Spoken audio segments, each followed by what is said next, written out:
जय बालाजी सरकार की जय। बालाजी तंत्र साधना विधान केंद्र में आप सभी भक्तों का बहुत बहुत स्वागत है, अभिनंदन है, वंदन है। कैसे हैं आप सभी लोग? हम आशा करते हैं कि आप सभी लोग स्वस्थ होंगे, मस्त होंगे, आराम से होंगे। मैं आपको बता दूं कि कवच मंत्र क्यों जरूरी होते हैं और इनको सिद्ध करना क्यों आवश्यक होता है। हालांकि बिना कवच के भी कई साधनाएं हो जाती हैं, लेकिन आज की वीडियो का जो टॉपिक है मैं उस पर आपको बता दे रहा हूं कि कवच मंत्र आवश्यक क्यों होते हैं। कवच मंत्र की आवश्यकता इसलिए पड़ती है कि कवच मंत्र करने के बाद अगर कोई भी आप शमशान की साधना या उग्र साधना कर रहे हैं तो उसमें आपको किसी भी प्रकार की समस्या नहीं होती है। अगर आप बिना कवच के कोई भी साधना करते हैं तो उसमें आपको दिक्कत होती है, कोई भी शक्ति आपको नुकसान पहुंचा सकती है और आपको दिक्कत भी हो सकती है। तो आप बिना कवच के अगर कोई उग्र साधना कर रहे हैं तो वो नहीं करनी चाहिए। कवच मंत्र ज़्यादा नहीं होते हैं, आपके पास 3 कवच अवश्य होना चाहिए। 3 कवच मंत्र आपके पास हैं और उनको आपने सिद्ध करके रखा है तो आप कोई भी साधना आराम से कर सकते हैं।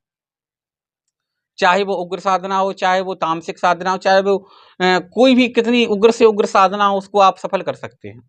लेकिन ध्यान करना एक चीज का, बिना कवच के आप कोई भी उग्र साधना ना करें, क्योंकि मैं एक अच्छा और सच्चा गुरु होने के नाते अपने शिष्यों को, आप अपनी ऑडियंस को, अपने भक्तों को यही बताना चाहता हूं कि क्योंकि आपको गुमराह करने वाले लोग बहुत मिल जाएंगे, लेकिन आपको सही मार्गदर्शन देने वाले लोग बहुत कम मिल पाएंगे। तो मैं आपको यही बता देना चाहता हूं कि बिना कवच के कोई भी उग्र साधना ना करें। अब बात कर लेते हैं कि कवच कौन कौन से जरूरी होते हैं।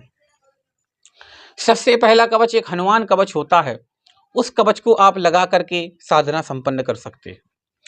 नंबर 2, दूसरा जो कवच होता है, एक देवी का कोई भी आपके पास कवच होना चाहिए और वो सिद्ध होना चाहिए।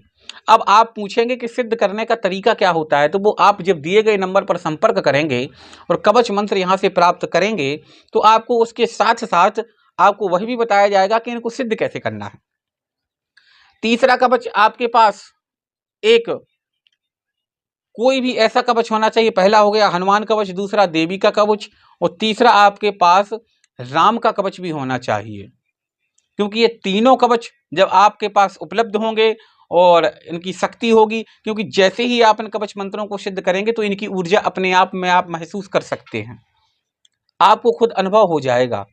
और ज्यादा कवच करने से जब आप लगातार इनको करते रहेंगे तो आपका आज्ञा चक्र जागृत हो जाएगा।